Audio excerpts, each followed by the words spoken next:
When you're dressed in your colors that are right for your undertone, you absolutely radiate. You look better, you feel better, you just know it. Color is energy. And when the right ones are surrounding your face, then you can conquer the world, really. I like how you said that. It really is, because I see as color both energy and then emotion. It brings out that emotion with others. So, and I know myself, I like to dress in black. We're always taught that black covers up excess weight, so I see myself and a lot of other women, we dress in black. I don't anymore since I've been coaching with Charli. She has shown me how to make sure I wear certain lines and certain lengths and certain colors with different things, but I still like my black pants. Yeah. So when it comes to your business, the first step is, do you look good? Do you look like somebody I want to do business with? Okay. Even speakers, a lot of speakers, they've got a great product, they know their stuff. But if they don't look like somebody I want to do business with, I'm not going to do business with them. They just don't look like they got their act together. Okay. So now we're talking about, your business, your appearance. How about when you walk into someone's office? How does, do we need to think about what our office is saying to someone walking in? Oh, well? Right. A lot of times they say the cluttered mind the cluttered desk is a sign of a cluttered mind. And some people say the clutter is brilliant. Creative. So you have to sit down and you have to figure out what works for you. Okay, but color-wise, an office, there's colors that you can paint your wall that will give you energy. There are colors that will subdue things so you can make things pop.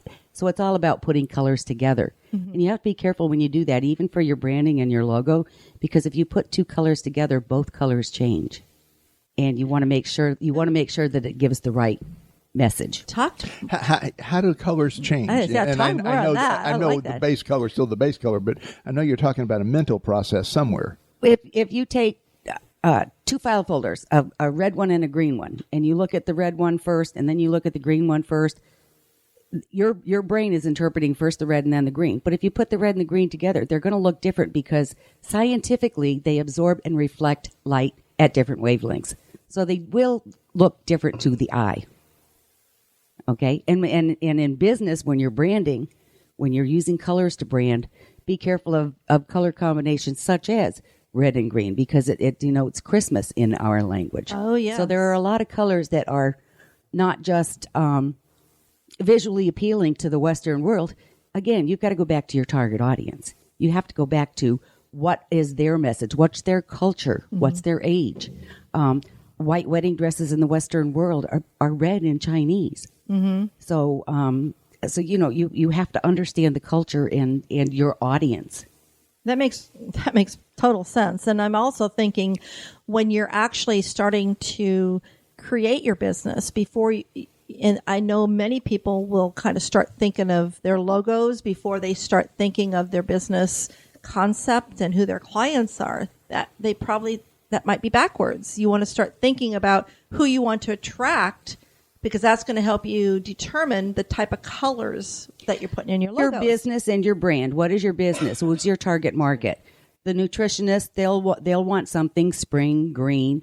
They are not going to serve you black. There's not very many appealing foods that are black.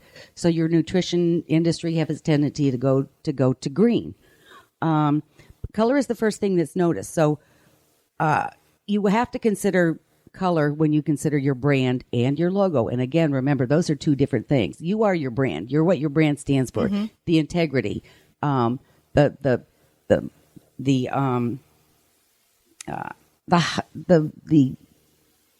I don't know what else to call it. Well, I mean, it's your personality too. Exactly. And your business has a personality, not just an individual. Businesses have personalities, so it really needs to be authentic. It needs to be the integrity, and it needs to be consistent with your industry. Yeah. Okay. I mean, you brought up an interesting point there. The business has its own colors, personality, and everything. What happens when, like Cheri and I are partners? Okay, we have WCN Interactive. She has her side. I have my side. How do the colors interact between us individually, or do they? They do when you go to put your best face forward. The colors in your logo are absolutely superb. The WCN, the purple is it's kind of like royalty. It's kind of like a little more elite. The orange, I like the orange, royalty better. Again, but the orange is. I kind of call it a declassifier because it just means it's open to everybody. I mean, it's a very friendly color. Okay, and then the green brings the freshness of spring to it. So your three colors on your logo are absolutely superb for your business because it is always changing. It is there is always something new, something green, something growing. Oh, I love that. I never thought my logo that way. And orange is, you are out there for everybody. I mean, at least to start with, you take your business to the next level by further defining your target market. But again, and purple, that's your authority. That's your it's part of your brand awareness. Part of your brand awareness is part of who you are. I like the sound of that. Cool. I like the sound of that. Like that. We did good, Richard. I remember when we were mixing those colors together and he was like, purple and green. I go, wait a minute. I like purple and green. So I think you came up with the orange, didn't you? Yeah. It's funny though, because when you say purple, everybody has their own version. If you say yellow, everybody has their own version. Oh, yeah. Okay. I tell brides, there's 3,000 shades of white. There is one that's best for you. There's 3,000 shades of blue. Which one is for you? So you really have to consider things when you look at your brand and when you look at marketing, when you look at your logo. When we talk about logos, the golden arches and the red sign on Mickey D's, the yellow and red. But guess what? Yellow and red is ketchup and mustard together. Guess what? Oh, wow. Guess what? I don't know if that was intentional, but it's something to consider. Yeah. Okay? Makes sense to me. Okay. Well, now when you're thinking about that, when you have your colors and your logos in your business and you need that consistency, what about companies that have their employees wear those colors, like in a shirt or something? I mean, that's not always going to look good on some people if their complexion or their hues don't match with those colors. I'm going to say it's if the company dictates that, that's fine. That's again, when you're on their clock, you're representing that company and their colors and their logo. If you're in an industry such as a hair salon, when I had one girl who's the salon said black and white, because they wanted to cater to the high end, which was their perception. But a lot of these girls weren't making any money because when they dressed in black and white, they looked like black and white. Black and white. They did not They didn't look have that confidence. They didn't look alive. They really didn't. So when I went in and did an evaluation with the owner, let them wear just a scarf around their neck. So, and all of a sudden their whole face perks up. They're radiant again. Wow. They look alive. That's cool. And tips increased. It was amazing how that difference was. Well, I know myself when I start, I'm a very casual person, so I love my jeans and my tennis shoes and such. But I know when I'm out in the business world, I need to, dress a little differently. And I know myself, I would cover myself up with the black. And we sat and we talked about that. So just understanding that, adding the way the lines were on my shirts, making sure they were pointed down and making sure I had a necklace or something with that was kind of flowing with that. Those are so important. And I think when you're creating a logo, you have to think that same way. Nike's swoosh. Yeah. Okay. It's recognizable anywhere. It doesn't matter what color it is. Doesn't matter what the background is. It's a white swoosh, right? And it doesn't even have words. Okay. But everybody knows it, right? Everybody knows it. Coca-Cola, that script little Coca-Cola, it's red and white. Everybody knows it, right? Absolutely. Okay.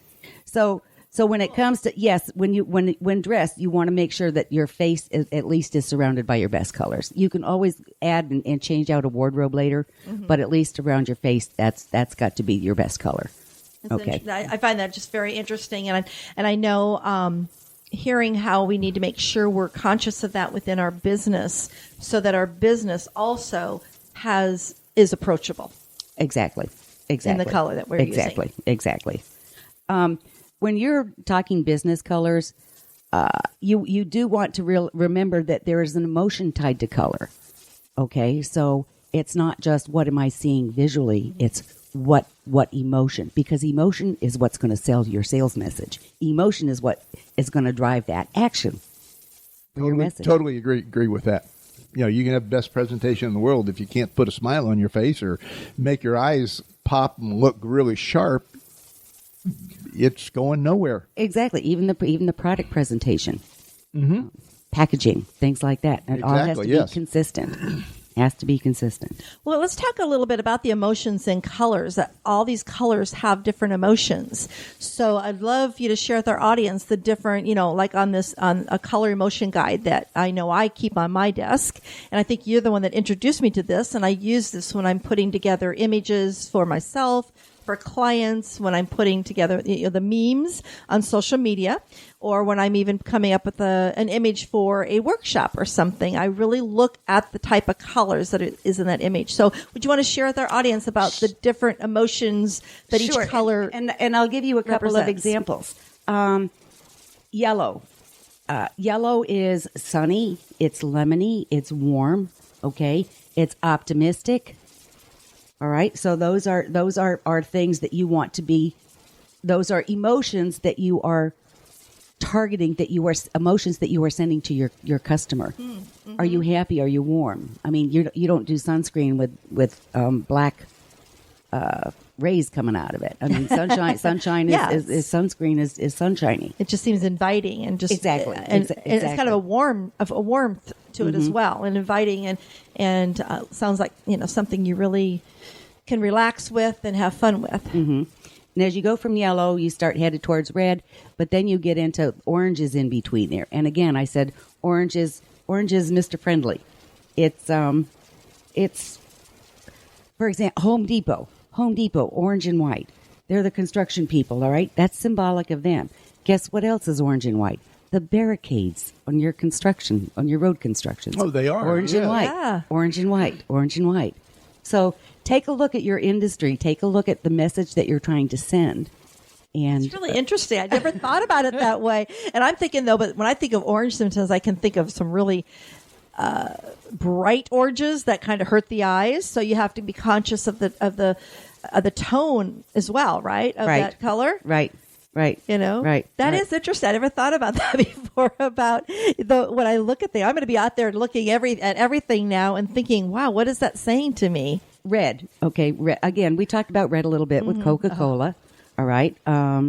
Ace Hardware. That's another one is red and white. All right. So, but again, they're images that you even see those, even though they're graphic, you can even see them if they're in black and white. They're recognizable. Mm-hmm. So don't get carried away with too many colors. Because, again, 2 colors, they'll change. You get any more than 3 colors in a graphic, in a logo, then your brain is going to get confused. It's not going to know what to do with them.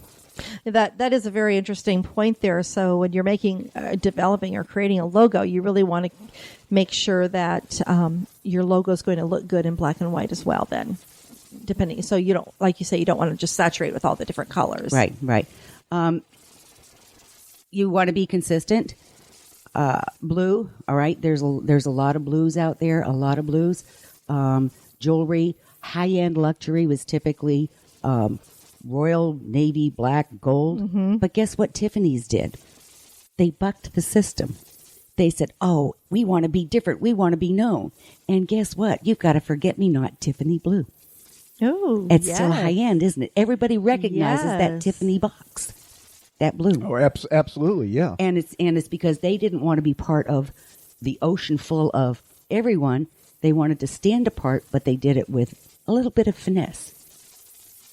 Well, considering, not that Walmart's in competition with them, but, one of Walmart's logos is kind of a pale blue that they use. So, the differentiator there, other than just physically looking at what it looks like when you walk in the store. Walmart's blue is very banker blue-ish. Okay, mm-hmm. So they want you to trust them. But again, that little yellow sunshine sprinkle that goes on the logo is yellow to orange. That's why, because they're for everybody. Trust me, I'm for you. I'm for everybody. Well, and again, that gets in that different shade of the color, because I think at Dell Computers, blue is a very trustworthy color, gives it strength and Dell computers. If anybody asks what kind of computer I prefer, I say